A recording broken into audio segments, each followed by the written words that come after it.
And the meeting is now open for the sharing of testimonies of healing through Christian Science. Janet from Georgia, go ahead. Thank you. A few weeks ago, a friend asked me to go shopping with her to pick out some things for a trip she was going on. While we were shopping, I left her to get a cart and passed a carousel of jackets. I've been looking for a winter jacket, but hadn't been able to find one. I reminded myself that I was here to help my friend and that God would provide me what I needed at the right time. As I walked back with the cart, I was led to stop and pick up a jacket that was similar to my old one that I loved so much. And as I was looking at it, I noticed in the corner of my eye a woman, another shopper, looking at me as she passed. Then she stopped and spoke to me and said, "I saw you looking at that jacket, and I just wanted to let you know that on the other side of the carousel, there's a really cute one similar to the one you were holding." I thanked her and said I would make my way around to look at it. She walked over, brought me the jacket, and I was stunned. I just thanked her and told her how kind she was. She said, "You're very welcome," and then she just left the store. The jacket she brought me was the same brand name, the same color, had a bonus. It had a detachable hood, which I didn't have before, and it fit perfectly, and I bought it. As we continued shopping, my friend and I entered a store where there was a Salvation Army lady. And she said hello to us, and we were speaking to her for a moment. And my friend said, "It looks like you're staying warm." It was a pretty cold day that day. She was referring to the blanket that she had lying across her lap. And the woman told us that she was so surprised, but a shopper walked into the store, went and bought her that blanket, and brought it out to her so that she would stay warm for the rest of the evening. And I made a comment to my friend. Of course, I thanked the woman for sharing that with us. It was such a wonderful story, and I told her that. And I said to my friend that we are really more united than most may think. I've recently been reading William Duncan Kilpatrick's Association addresses, and one address is entitled, which I think fits this perfectly, "Love Must Be Expressed." He says, and I'm just paraphrasing now, "If God is love and man's his image, man cannot withhold love. He must express it." Both of these incidents in that same day are absolutely proof to me that everyone has to express love. And I'm so grateful that I've been able to see that pretty often recently, I might add. I'm grateful for this service tonight, for every aspect of it. Lawrence, thank you so much for those readings. They were absolutely beautiful. And I want to thank everyone at Plainfield. Thank you so much. Thank you. Dale from Virginia, go ahead. Thank you. Thank you so much for those comforting readings tonight and the beautiful music and that lovely testimony we just had. I'm filled with gratitude tonight for all the inspiration that is contained in our latest Liberator magazine, the November Love is the Liberator, with the subject, The Remnant. It is filled with articles from old-time workers in Christian Science, pieces by Mary Baker Eddy, and later very effective practitioners and teachers, articles with good examples and practical applications of this science to everyday life by current members of this church, and expressions of gratitude and experiences of healing. All these show clearly how the coming of the Christ came to spiritualized and receptive thought when our Savior was born, and how the Comforter, the science of the Christ, is here for all to know and demonstrate in their lives today. I can't be grateful enough for these clear and heartfelt presentations of the truth. And I must add that Luann's paintings of the shepherds and the Holy Child, and the painting of the lighted match with no shadow, depicting the verse from 1 John that says, "God is light. In him there is no darkness at all, are so moving, breathtakingly beautiful and inspiring. Thank you so much. Thank you. Luann from New York, go ahead. Thank you. Before coming into Christian Science, nothing about my life made sense. Everything was a desperate struggle. I felt like the whole world was turned upside down, and all I could do was hold on for dear life. Coming here to the Plainfield Church for help has changed all that. Studying the Bible and science and health and getting help from my practitioner has put my concept of the world back in order. I don't feel like I'm at the mercy of the world anymore because I'm learning to live the life God intended me to live. I'm so deeply grateful for each day. I wake up every morning with hope-filled anticipation for whatever God unfolds. I'm grateful to God for a calm mind and a loving, peace-filled heart. I'm so grateful for this science, for Mrs. Eddy and my practitioner, who have made it possible for me to feel the presence of God. I'm so grateful for all I've been given. Thank you. Elizabeth from Georgia, go ahead. Good evening. Thank you so much for the readings and for that hymn, I Need Thee. I love that. A testifier a couple weeks ago mentioned the wonderful article entitled God's Law of Adjustment, written by Adam Dickey. And I, too, would like to give thanks for this article, which I have turned to many times. It is very clear and comforting and applies to just about everything. I turned to it again several weeks ago after we got a call from our son late in the evening. He had borrowed a car and was driving it in snowy conditions when the passenger side of the car hit the guardrail. None of the 5 students in the car was injured, but the side of the car was ripped open like a tuna can. He managed to drive it to a parking lot where we got the panicked call. We were very thankful no one was hurt and that no other cars were involved, and told him to be thankful for this. But although he was the driver, it was not his car, and we could not claim it on insurance. And the owner of the car, a friend on his soccer team, who had loaned him use of the car, refused to call his insurance because he was afraid of his rates going up. My son managed to have it towed to a collision place, and in the next few days, he and my husband obtained several quotes, which were $5,000 on the low end to start, and the price was likely to go up to $7,000 or $8,000 because they couldn't see all the repairs needed under the hood. During these few days, I was quite anxious because although my son will be the one to pay for it eventually, it will first come out of our account before he pays us back, and this is a financial hit that is difficult at this time. I also felt some resentment toward the owner of the car, who refused to take any responsibility of allowing use of his car in bad weather. I called a practitioner in the church who helped support me. I also turned to God's Law of Adjustment, and there's a paragraph I want to read just briefly that helped me. Quote, "When we are willing to give up our frightened and uncertain sense of things and let the divine mind govern, then and then only shall we behold that all things work together for good to them that love God. The discord which seems to be apparent is only what mortal mind believes, whether it be sickness, discomfort, annoyance, or trouble of any kind.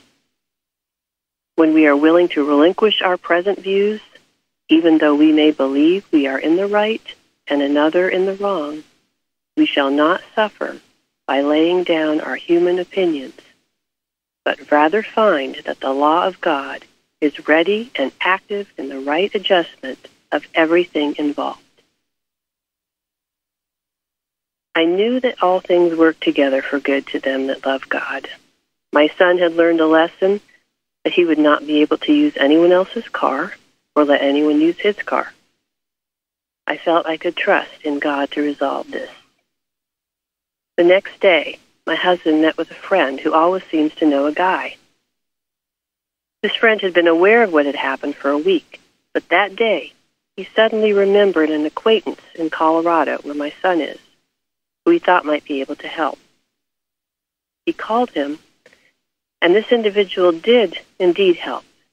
He works with auto body shops, and he was able to have the car fixed for a fraction of the price we were quoted. Also, it was finished in just a few days instead of weeks, which we were told would be the case elsewhere. I'm just so grateful for the lessons learned and for God's care of every situation when we trust in Him. Thank you. Thank you. Jeremy. I am very grateful for all I am learning here in Plainfield and for the regular support of my practitioner. I've gained so many blessings from being a member of this church, and for some time I've been praying for a way to pay back for all I've gained. Recently I was presented with an opportunity to do something to give back, which I was very happy to do. It wasn't anything that took away from the time to do my work. If anything, I was even more energized to work when I got back than I normally might be at that time of day. But a few minutes after getting home, I realized that even in this, I had gained more than I had actually given. And I laughed out loud when that occurred to me. It made me more fully understand that this is the way God's reality works. God's abundance of blessings is limitless. He does not take from one part to give to another. And this brought to mind two things I've learned here. First, as Mrs. Eddy says in Science and Health on page 206, quote, "Whatever blesses one, blesses all," end quote. And also from 2 Corinthians 9, verse 7, quote, "Every man according as he purposeth in his heart, so let him give, not grudgingly or of necessity, for God loveth a cheerful giver," end quote. It is such a blessing to be here and to learn how beneficial being a cheerful giver can be. Thank you. And now I have a testimony from Diana in Berlin and then one from Joseph in Scotland. Hello, this is Diana from Berlin. I wanted to call and express my gratitude for all that I'm learning and gaining from having found the Plainfield Christian Science Church Independent. I am so grateful, particularly this week, for the new Love is the Liberator magazine, which is on the remnant. I am so grateful to have found this church and to be part of this work that is the work of the remnant, and to learn the real Christian Science that was taught by Mary Baker Eddy, and to learn to put this into practice in my daily life. And little by little, I'm gaining and discovering, learning, gaining all these skills in this, changing my thinking. And I am just so grateful to have found you. I also want to thank you so much for the beautiful music, for the heartfelt music that I hear in the services. I look forward to all of the services and the Bible studies and the roundtable every week, and the website that is always so rich with information. It's all such a blessing to me and to my life, and to those who are benefiting from what I'm receiving through this church. So thank you very much to each one of you for all that you do to make this possible and provide it to the world.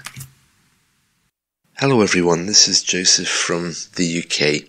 A few days ago I was putting up my Christmas tree, and I thought it would be a very good idea to add little cards with the names of people that I'm grateful for in life. Well, within a few moments I had written the cards, but as I put them on the tree, there was an opinion came up which said, well, you're not really grateful for this person, and you're not really grateful for that person. You kind of just tolerate them. And very quickly there were two piles. one, for people that I was grateful for, and there weren't many, and a very large pile of people that I simply tolerated, that I felt I wasn't really grateful for.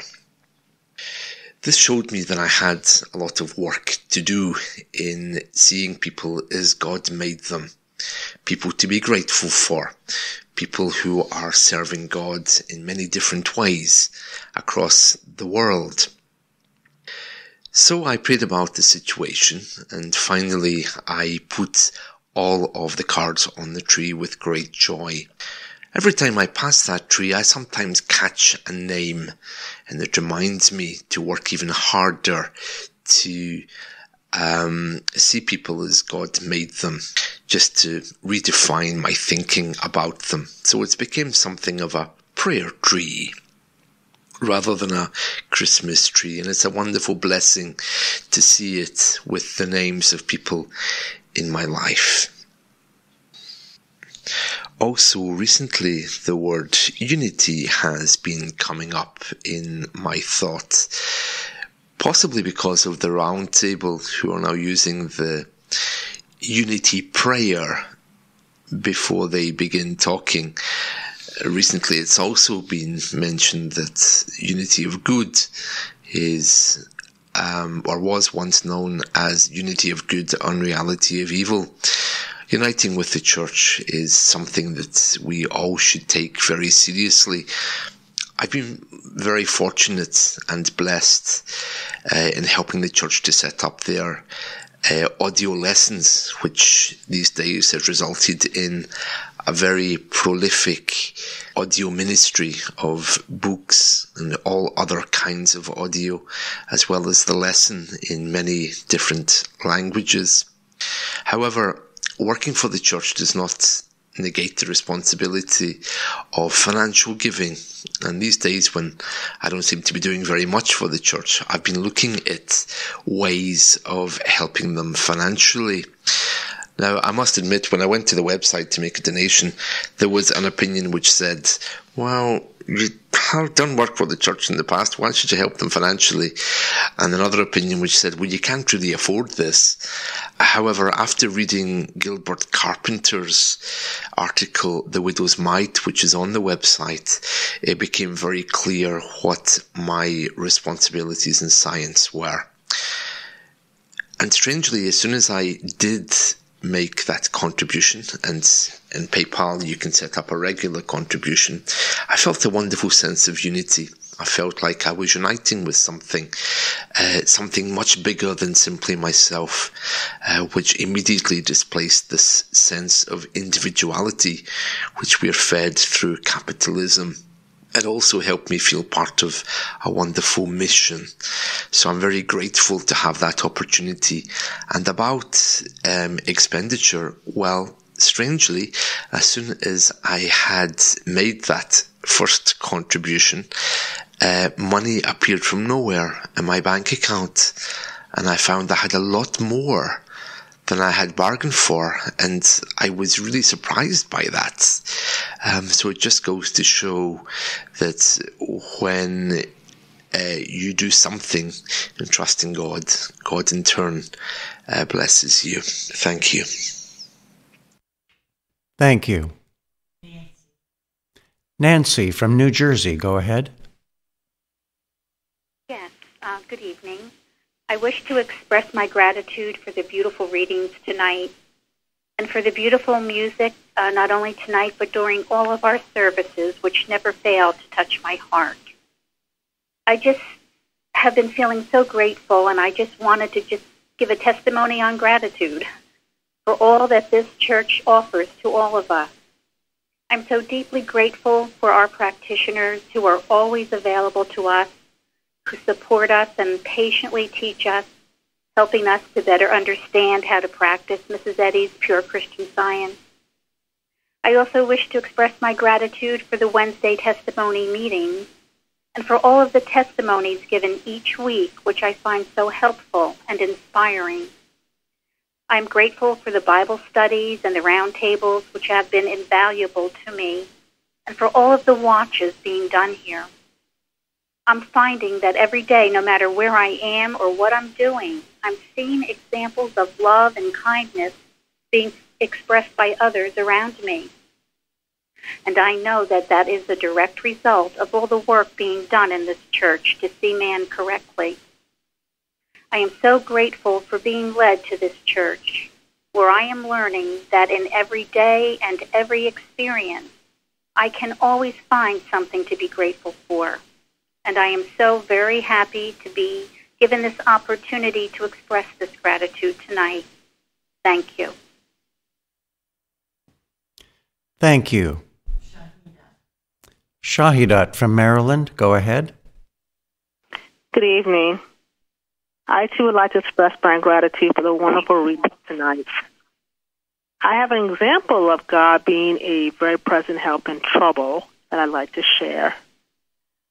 A few weeks back, I had gotten off the bus on my way to work on a particularly windy day, and when I started crossing the street, a gust of wind came by and blew by, and I paused to regain my balance.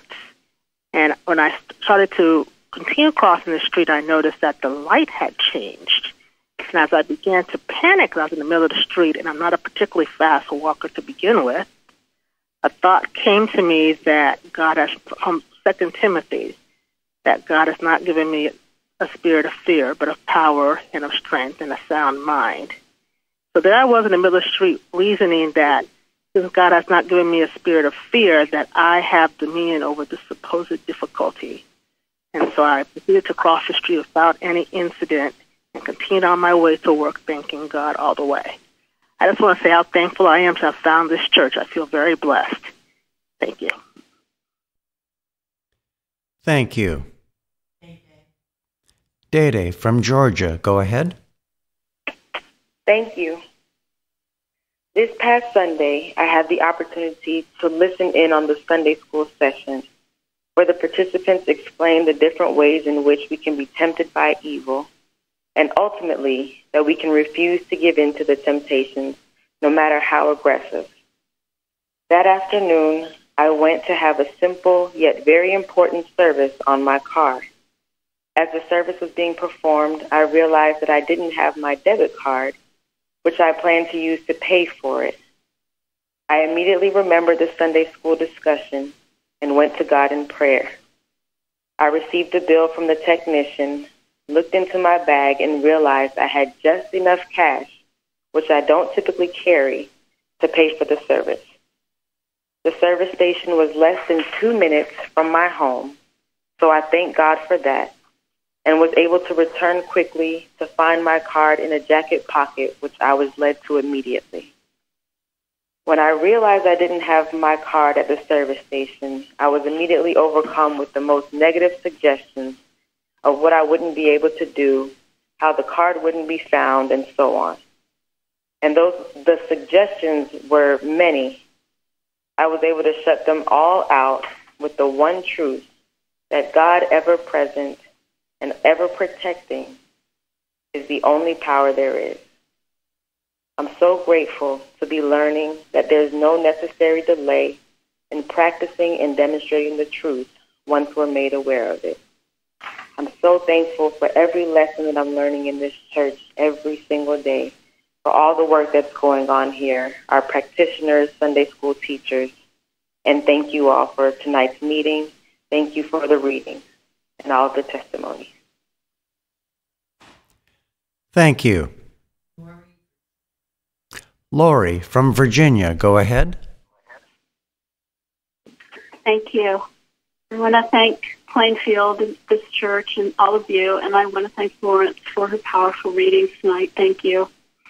I've been working with a realtor since July, and I wanted to see the child of God as who she really is, with none of the mesmerism of lying, manipulation, and misrepresentation.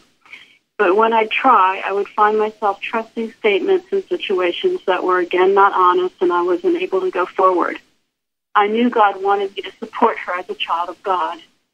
I began to realize that I needed to see mortal mind as separate from who she is. I saw that being in denial as to mortal mind and pretending she was the child of God was not the same thing as seeing the child of God. I needed to see mortal mind, see that it was operating, and work to know its nothingness. This came to a head when the listing expired, and I told her I had to lease out the first level to help me with the mortgage. My long-term job was ending, and I hadn't found something else yet. A few days later, she brought me an offer with no acknowledgement of the lease being a problem. I at first went along in denial as before, seeing the honesty in an offer brought by a child of God. So I suggested a counteroffer that allowed 60 days' notice to my new tenant, in my way, trying to be kind to the tenant since she had just moved in. The realtor snapped back an angry reply that I wasn't thinking clearly, that I was sending a message to the buyer that I didn't want to sell the house and that I should be more realistic given my circumstances of upcoming joblessness. This snapped me out of my denial and into reality. I had been praying about finding another job, and I was keenly aware that God was my supply, and I knew God would not lead me to react out of fear and lack. I had been asking God if I should sell the house and what I should do, and now a message came clear. You don't want to sell the house, not like this. My uneasiness in breaking the new lease came to the forefront of my thought, and I realized my commitment was important. If God wanted me to sell the house, it would sell in another way. God has infinite resources to bless mankind. Breaking a promise wouldn't be one of those. This was the clear separation. I can support the child of God not by acquiescing to mortal mind. The discordance is only what mortal mind believes, and therefore nothing. I think this may have been what has been referred to as chopping mortal mind's head off. Expecting the worst, I simply sent the realtor a genuine email, as I would to a friend, appreciating her caring about me with my job ending and working so hard to sell my house. I told her I was incorrect, though, and I would be unable to make a counteroffer because I was unable to break the lease. All things work together for good to them that love God. Instead of the anticipated nasty email, I received such a tender, loving response, a truly caring concern for me. The next day, I received a text asking how I was doing. A few days later, she sent me a card with a big, sweet dog who looked kind of like mine, who she's come to know, on the front of the card, and the words said, "You can always find hope in a dog's eyes," and a message that said, "Hang in there." I realized that she was loving me all along and trying to help me, not cognizant of mortal mind. The fact that I saw mortal mind operating each time didn't mean she intended or understood. I prayed to see her only as a child of God, and that is all I now see. I have asked her to be a character reference for me in a job prospect. I learned how to separate the person, always kind and loving as God's child, from the mortal suggestion, which is error and nothing.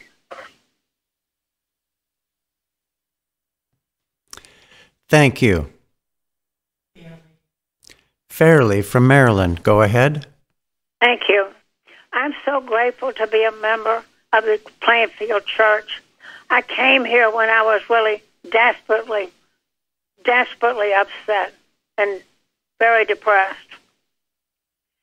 And all the teaching that goes on here, the Bible studies and the round tables, I learn something every weekend and all the time, and my practitioner is always supporting me, and that's such a wonderful thing. And thank you, Florence, for the beautiful, comforting readings. Plainfield offers us so much. And I have found my life turned around since I've come here. And yesterday I was at my husband's church, the opportunity shop that they have where they sell things and they give to charity. And a woman there who works there, whom I know only slightly, knew I was a Christian Scientist, and she mentioned that she had started going to a Christian Science church. So I reminded her about my church, and she took down our website and she asked, "Well, how much does it cost?" And I said, "Oh, it's full of all kinds of free literature, articles, recordings." And she said she would certainly go there, and I felt so fortunate to have such a place to offer to someone else. And I also find that wherever I go, I do see kindness, as I've heard tonight in so many of the testimonies. The other night, I was out at a restaurant very early with my husband for an early supper. There was almost no one there. And as we were leaving the restaurant, I realized I'd lost my wallet, but I didn't understand how. I had paid for the supper. And so I got quite upset about it, and I went back in the restaurant. We were only a few steps away from outside the restaurant. I went back in, and there was almost no one there, but the woman who was just coming into the next table immediately started helping me, and she said, well, I'm sure it's somewhere around here, you know. And she went back out with me and held my hand because I was rather upset. And suddenly a man appeared, and he said, I found this wallet. And there it was. But it was just so kind of both of them. And I find that when I'm moving around through life now, I see it everywhere. There's so much good. And God is all. And thank you very much for the beautiful, comforting readings tonight. And all the testimonies. Thank you. Jeff. Tonight I am so very thankful for all I am learning about Christian Science. I mean, I am thankful not only on Thanksgiving, but thankful every day of the year for what I am learning here at Plainfield Church Independent. For example, our golden text for last Sunday's sermon was from the Bible, James 4:8. And I quote, "Draw nigh to God, and he will draw nigh to you." James was writing to other Christians of his day who were living by the world's wisdom, and it caused a lot of fights and quarrels for them. This false perspective says human beings should do whatever it takes to get what they want in this life, even if it hurts other people. James says that to live that way is adultery. But God gives grace if I repent. That's one of the things I'm learning. I can move close to God again. I should trust him to provide, to be the judge, and to lift me up in his time. In humility, I acknowledge that all my plans are dependent on him, and he can change them at any moment. For me, what James is saying in the Bible, draw nigh to God, and he will draw nigh to you, is the same thing Mary Baker Eddy is saying in her textbook, Science and Health with Key to the Scriptures, that to draw near to move closer to God, I should repent or turn away from my sins. First, I had to quit blindly chasing what I wanted. Instead, I had to submit to God. Next, I should resist the devil instead of continuing to cooperate with him. James promised that when we resist Satan, Satan will leave. I am so thankful to Mary Baker Eddy and her wonderful science, teaching me how to be a terror to error in order to draw near, to move closer to God. This promise that when we resist Satan, he will leave, comes with an additional promise that God will respond by moving closer to me. That's an incredible act of mercy on God's part. It gives me a truer sense of God's love, which I prayed for, and proves that our God is good and that he really cares. Thank you. Gary. I was remembering that when I first came to Plainfield, I guess I must have thought I was invincible. Well, maybe not invincible, but I had never really thought of myself as being fearful. However, I began to work with a practitioner, Christian Science practitioner in this church, on some issues that I'd been having. And as I was working with this practitioner, I became conscious of the fact that almost everything that I was doing every day was done out of fear. I worked long hours at my job because I feared not being able to pay my bills. I often went out of my way to help people. Sometimes I didn't even know who they were, because I feared not being loved. I exercised every day because I feared not being strong or healthy. It was a real eye-opener for me to see how much I was being driven by fear. In working with this practitioner helped me to begin to see what John meant when he wrote, "Perfect love casteth out fear." I needed to perfect my love for God and for man. So I started to make some changes with that as my objective. I changed careers so I could spend more time with church activities and family. I stopped worrying about whether I could pay my bills. I became more interested in helping those who were truly working for God. I lost interest in exercising, and I started to fear less and to just trust that God would take care of me.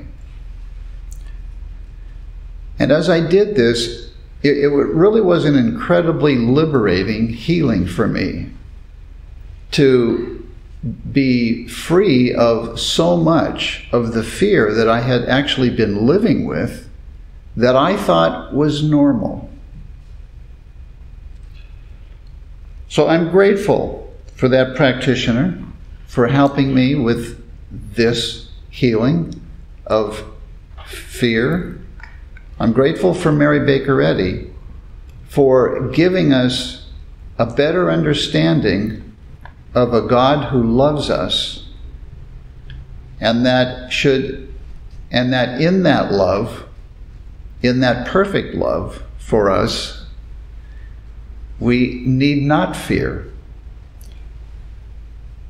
So it's shown me that God is not only the strength of my life, but that God is my life.